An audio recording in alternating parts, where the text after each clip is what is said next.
last time you saw a seasoned pyromancer across the battlefield from you? And no, I'm not talking about the dirty kitchen table y'all be single sleeving your modern decks on. I'm talking about the giver of runes or the ranger captain of EOSs that don't see the light of the modern battlefield. The adage of modern being a rotating format has been really one that a lot of people have shared a sentiment with. We can kind of give or take. There's a lot of brewer opinions and a lot of competitive opinions. One thing is for sure, and that's that the Modern Horizons 1 cards just don't see as much play anymore. And Modern Horizons 2 cards definitely do, but that's also probably because the elementals are just busted. Today I wanted to walk you through just that, how Modern is truly rotated as a format, and look at some of the numbers. Where have some of our favorite cards gone, and will we ever see them again? So the idea for this video really started off a response to this tweet by Saffron Olive here. So after a decade of being my favorite format, I think Modern Horizons 3 finally killed Modern for me. I just can't seem to get excited to play an Eternal format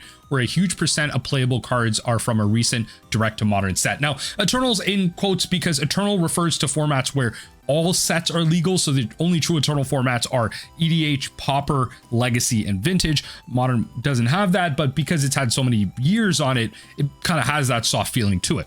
I'm still holding out hope that this will change eventually, and I love the format again, but for now at least, Modern just makes me sad. The good news is that there's a new version of Standard with Foundations. Slower rotation might actually end up being the Brewer's Paradise that Modern used to be. And so there's a couple of things tagged along here, right? So the idea of something that's lost, how the nostalgia that we feel for a set that we've loved for so long is now gone, and the new age zoomer feeling of constantly changing metagames has kind of taken over, whereas Standard has gone the route of being a more Eternal format, non-rotating. Feels like Modern has gone the route of Standard and been more rotating. How expensive staples, I should say, go in and out of the Modern format. They get banned, they stay unbanned until the point where they become problematic, and then they just get banned eventually anyway. And there's so many problems with this cycle, this vicious cycle of every 3 years we have a giant set rotation that isn't called a set rotation, but it's a giant release in a new Modern Horizons set. Now it's kind of like the monkey's paw curling of what we wanted. We wanted Modern to get an inject of whole new cards, and we didn't want the slow drip of Standard cards. How every set you go farther and farther back, they had less and less of an impact. Although Legacy and Vintage had a bigger impact from the Commander sets that were coming out, Modern had a less so impact. So they wanted to create that direct to modern set, the last bastion of an RCQ format that Wizards of the Coast can somehow monetize off of you. So going through some of these responses, the first one I want to go through is actually Andreas. I think it's an incredibly long wait between format being stale and design date for a ban.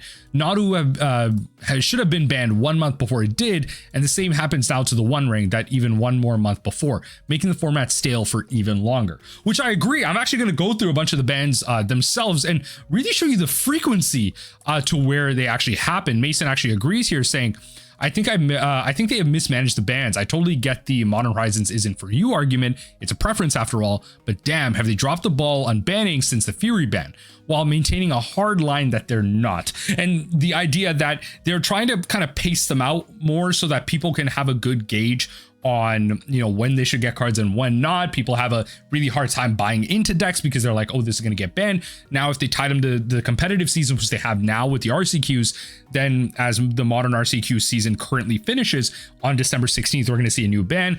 It's probably going to be the banning of Guide of Souls and the One Ring. That seems to be the most popular opinion going around right now, because even if you ban the One Ring, you probably should be banning something out of the energy decks.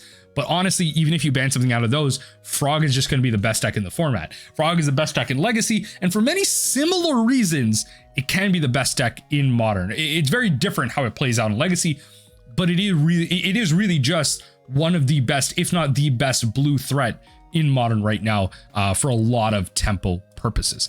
And kind of with that, I wanted to talk about the whole idea of kind of brewing, right? And so the idea that, you know, they dropped the ball on bannings and we're stuck in a format, and how do we get out of this rut?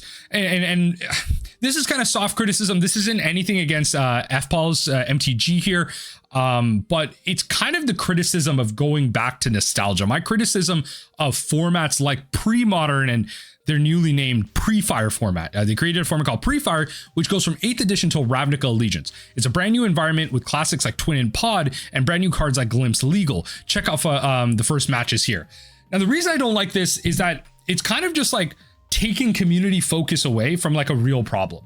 Like the solution shouldn't be escapism to go to a format that will never change. This is a restricted legality, right? Very similar to pre-modern. This pre-F.I.R.E modern is just a closed environment where only certain decks will ebb and flow, right? You'll have one deck rise to the top, you'll have the answer to the deck come back up, and then you'll have the answer to that, and then that'll be the answer to the first deck. And like you'll just have this kind of tic-tac-toe of the same decks over and over and over again. There's no changes, there's no way to upgrade your decks, which I think a lot of people are into because of the whole like nostalgia bait thing that's happening in pop culture right now. And a lot of people in my comment section don't like that. They don't like the band-aid being ripped off. Well, I mean, tough luck. Things need to evolve. As someone who enjoys nostalgia baiting myself, I enjoy a good old kind of run down memory lane. Formats like this don't really serve any purpose. They're just like a temporary shelter from the problem that you have to face, similar to like the whole kind of pre-modern thing. Now, Rebel actually kind of posted a lot about kind of positivity around it. And F.Paul's responded saying, if I only have to deal with the constant printings of $100+ staples, then get banned, the solution is to get into pre-modern. And again, I don't think that's really a solution. I think the solution is to come together as a community and ask for better reprints, not more, but better reprints. I mean, here's a pre-modern website. I'll link it down below. It's another closed environment modern format or a pre-modern format. Here are all the legal sets. Here's the ban list right now. It was a competitive format turned casual. Big creator was Martin Berlin in 2012. And so again, like it just really feels like this isn't the solution. Yes, you can go back to play with the cards that you're nostalgic about, but nostalgia can only go so far. The amount of new players entering the game will eventually outpace the amount of people that care for this level of nostalgia.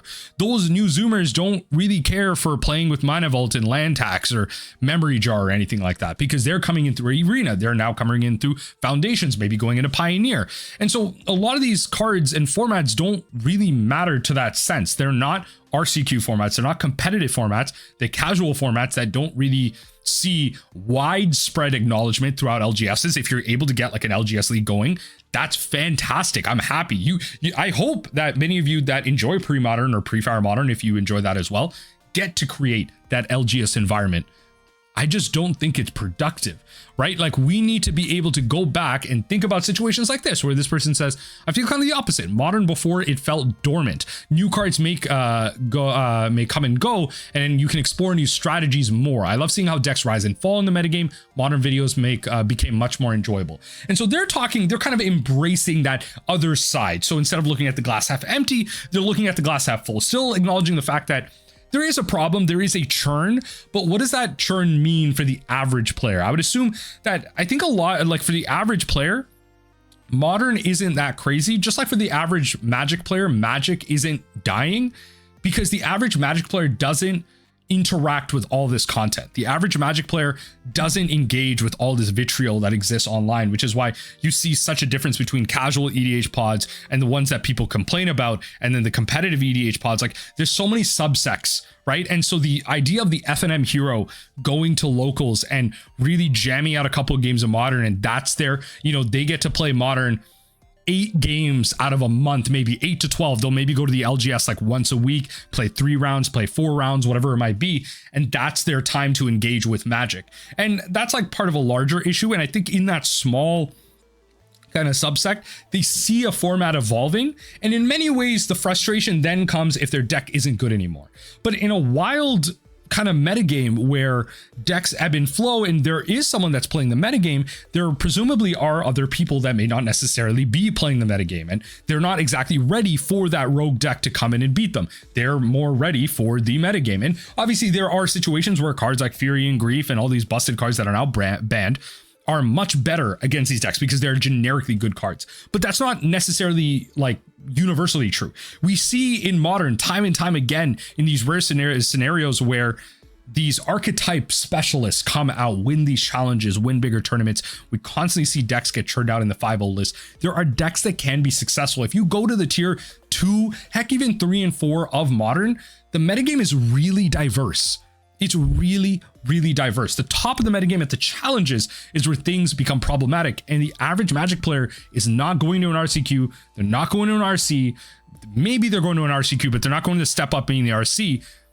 They're not going to these challenges. the average Magic player and the average Modern player sees Modern differently. They see Modern as actually this relatively wide open format. They see people complaining about it, and then they just get the wrong idea. How many of you have like actually formed your own opinion about the Modern format versus listening to content creators? Now, Tomer actually was so real for this.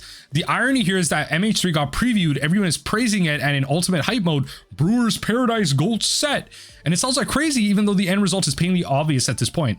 Let's see people if they still get hype for MH4. Yes, people will still get hype for MH4 because Modern Horizons, what it does well is it creates cards that are callbacks to cards that we already know. Remember when we had that like Cabal ritual on a creature and people were like, oh wow, like we're gonna get Cabal ritual level stuff, like this is just a taste of it, we're gonna get some crazy cards. We got Force of Negation, it's not Force of Will, but it's still free spells in Modern. And like we always keep getting these analogs of older cards.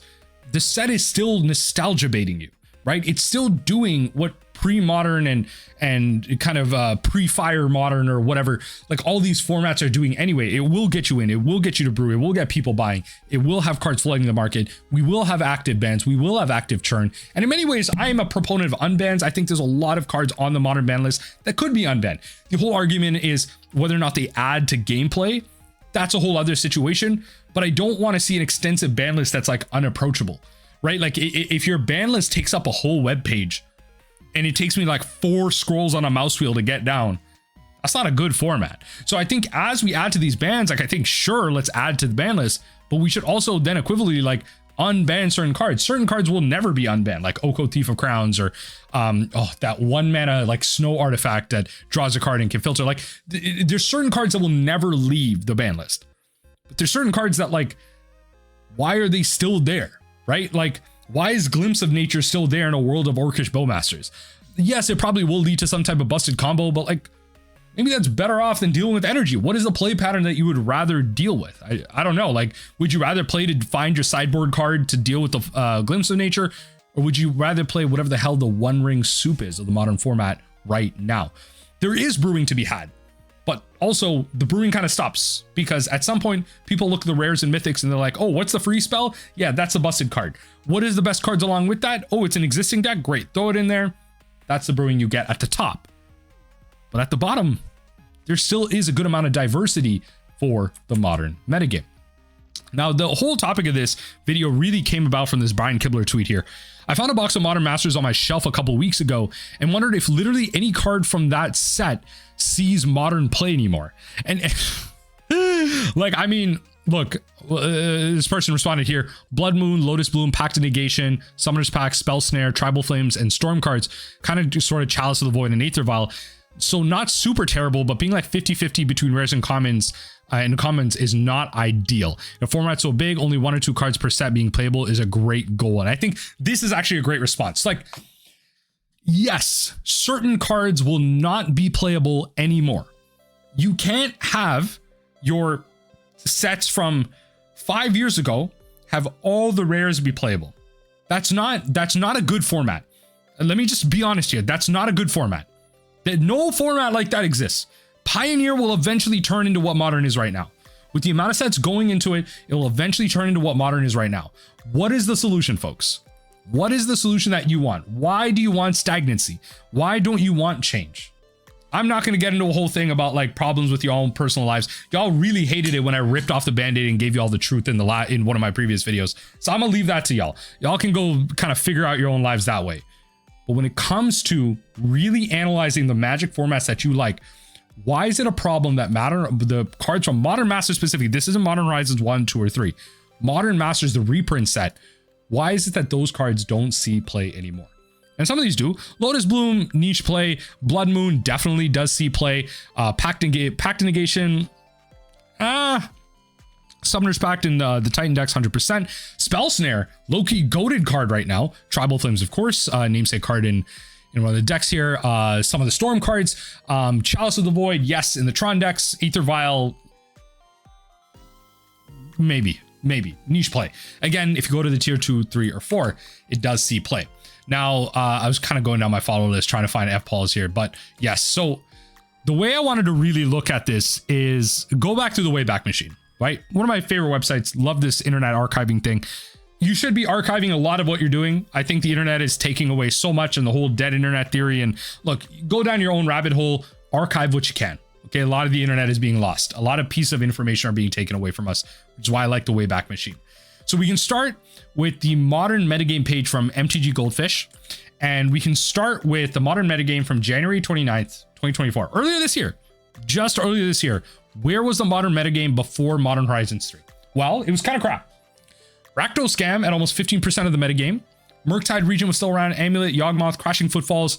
The metagame was pretty much just these two decks. Yawgmoth, yes. Yawgmoth was, it still sees play. But it was really like Cascade. 4/5 color, that's still around. Rakdos Scam. Then we promptly saw a ban in March 11, 2024. Violent Outburst got banned. Sure, so the Cascade decks just got a lot worse. Living End still sticks around to this day because it, like, the win condition it presents is much better than like cascading into Rhinos. Reanimating a whole graveyard full of like crazy powerful beaters is good. It's a good win condition. Notably, Ponder unrestricted in Vintage. Crazy for blue spells. May 11, 2024. I have to space out some of my snapshots because certain months don't get captured. Rakdos Scam still at the top. Domain Zoo still pretty good. We just got the recent printing of Leyline of the Guild Pact, which is why Yawgmoth at the top and Amulet. Okay, not a lot of things changing, but we still get some of the degeneracy in Living End, Mono Green Tron, Orcish Bowmaster still around with Mono Black Scam. Mill is at the top at 1.3%. Shout out to that. And this is then June 6th. 2024. Rakdos Scam still at the top. Domain Zoo, not much has changed. Like, the top 10 decks are still around. And then July, after the release of Modern Horizons 3, obviously Nadu's at the top. Jeskai Control, Boros Energy, very much up there at the top. They are the one ring decks of choice.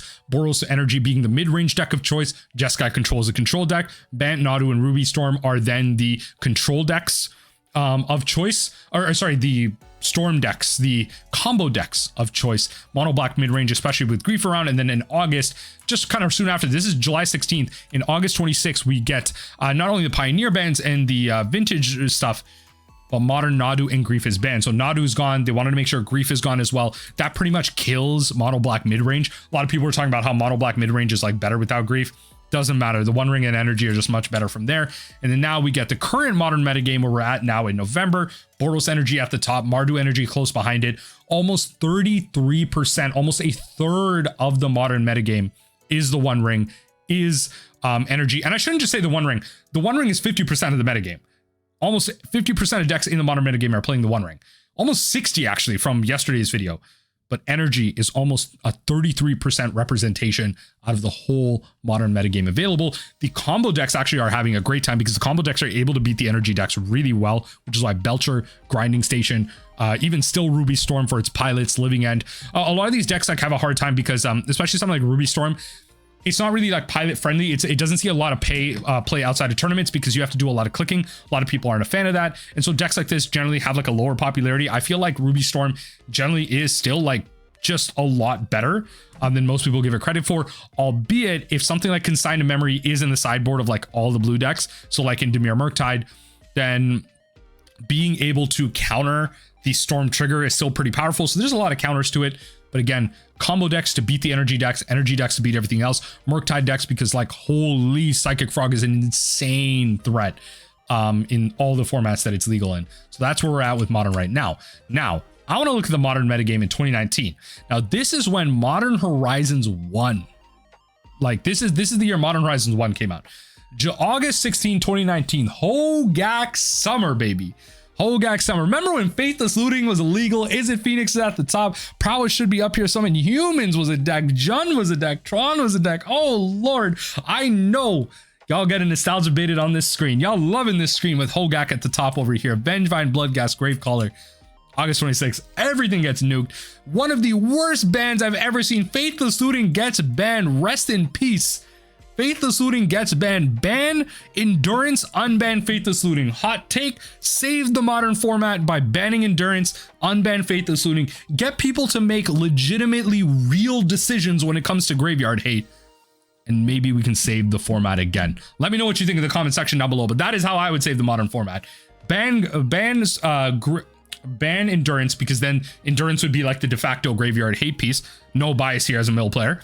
and Faithless Looting get unbanned, bring Graveyard Strategies back, let Dredge be good again, bring back Vengevine, bring it all back. It deserves its time in the limelight. Stoneforge Mystic gets unbanned. You get to do a lot of fun with that. I mean, look, Drawsytron at the top, Azorius Control.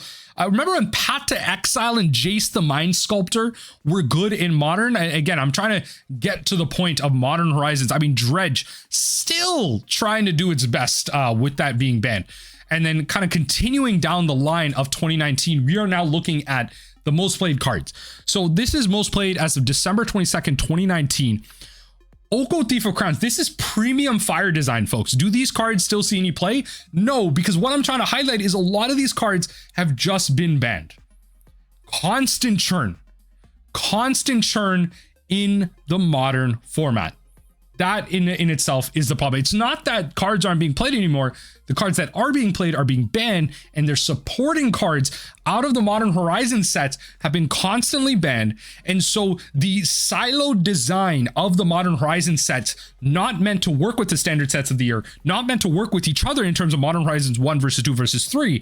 These siloed design cards, of course, don't see play anymore. Forget Modern Masters. I'm extrapolating on that. Modern Horizons 1 and a little bit of Modern Horizons 2 don't see play anymore, because when the key cards get banned, their support and the cards meant to build around them obviously don't see play either, because the silo design of those cards working together, the whole structure crumbles and falls. But there was a time when Oko Thief of Crowns, once upon a time, all these cards were legal. This is a crazy time. Ice Fang Coatl was a top 10 creature. Hey, yo, when's the last time you seen Collector Oof? I mean, in Legacy, you see Collector Oof because the card's damn good in those situations, but yo, Snapcaster Mage, Noble Hierarch was a top card because it would go into Oko Thief of Crowns. Then November 18, 2019, Oko Thief of Crowns gets banned in Modern. Legacy sees Renin 6 banned because all of a sudden Renin 6 went from like $50 to $100 overnight because it absolutely shattered Legacy. Everything was 4-color soups. You had to play Renin 6 or you're scrubbing out. You're just doing the bad thing. And then finally, January 13, 2020, like, what is that? Less than a month later, finally we figured out Oko Thief of Crowns needs to get banned here. Rest in peace to Mox Opal. This was an L. Massive L. As someone who gets nostalgia baited myself, unbanned Faithless Looting, unbanned Mox Opal. Maybe not Mox Opal. I understand that one. Faithless Looting unbanned. Mycosynth Lattice gets banned because of the whole interaction with Karn the Great Creator creating like a soft lock. No one wants to get beat by Tron back then. No one wants to do like have that done to them now. And so this is all a result of F.I.R.E design. F is for friends who do stuff together. U is for poor F.I.R.E design and Magic card design. Inviting card design that's easily accessible, easy to understand why it's broken, replayable because you want to play it in every single goddamn deck, and E for exciting because every time you play these cards like Oko Thief of Crown, you just immediately win the game. Aren't you having fun? Because you're winning the game? You're winning every single game because you're on the play and you get your Oko out first? Isn't that fun? That's fun for me because I'm winning. Come on now. F.I.R.E design ruining Magic the Gathering, creating siloed design of cards that work together. No. That is why your cards aren't playable anymore.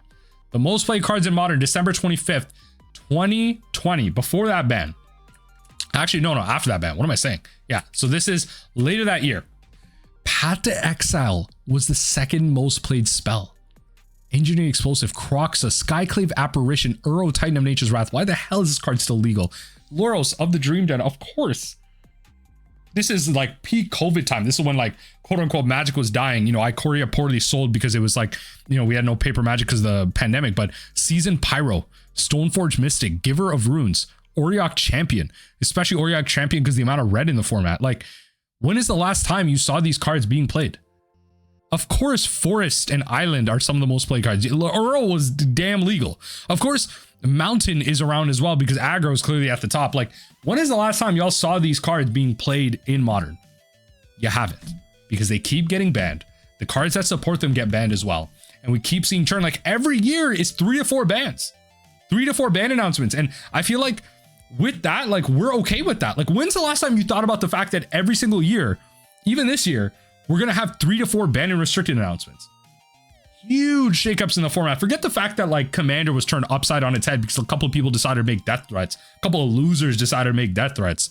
Like, think about the constant churn that's happening in our formats every single year that we're desensitized to. And we forget why our certain cards aren't being played. I mean, this is the commonly most played creatures in Modern December 12, 2020. Like, Earl's at the top, Bone Crusher Giant, Bolmat Courier was still playable, Forge Tender, Soul Scar, Arbor Elf, Heliod Combo, Magus of the Moon, Goyf, Conclave Mentor, Spike Feeder combo was still around. Get like Narcomoeba, Leonin Arbiter. When's the last time? Like, hey, Plague Engineer. When's the last time you've seen Plague Engineer on the battlefield across from you? It's not necessary. It's not necessary because Elves isn't around. So why play something like this? Yo, when's the last time you've seen these cards good in Modern? You haven't, because the supporting cast, again, for the 4th and 5th, like millionth time, these cards keep getting banned. The supporting cast don't mean anything anymore. And the overall design structure just falls apart. By the time it all gets banned, we forget about it because the next Modern Horizons is around the corner. Everything gets banned and we're like, oh my God, the Modern format is finally saved. Oh no, 4 months from now, we're going to get the new Modern Horizon set and everything, the cycle is going to repeat all over again. That is where we're at. That is design. And my solution to this is being more vocal about it. You know, I can't tell people to speak with their money because clearly the whales are going to buy out all the cards. We're past speaking with our money, apparently, because of, you know, all the people buying up secret layers and everything. I don't know. Like, I don't know what the solution to that is. Maybe it's don't go to your LGSs and I don't know. Then people are losing their jobs and their livelihood. I honestly don't know what the solution is.